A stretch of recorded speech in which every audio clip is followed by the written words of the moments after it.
Peristiwa keracunan massal terjadi di Kabupaten Sukabumi, Jawa Barat. Tercatat sebanyak puluhan warga mengalami keracunan usai menyantap makanan acara hajatan.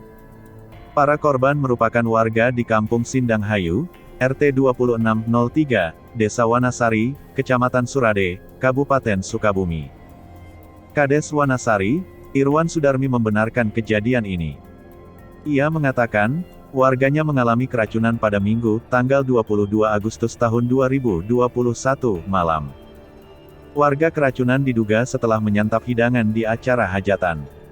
Para korban kemudian dibawa ke posko darurat Puskesmas Pembantu di depan kantor Desa Wanasari untuk mendapatkan penanganan medis.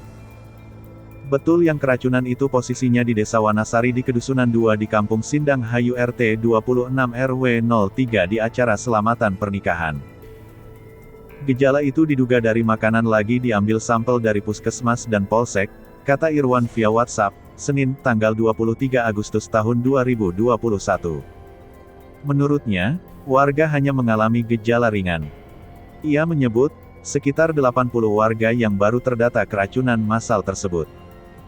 Penanganan alhamdulillah gerak cepat dari tim puskesmas, bahkan Pak Camat pun ada sama staf terus didampingi sama tim Kapolsek.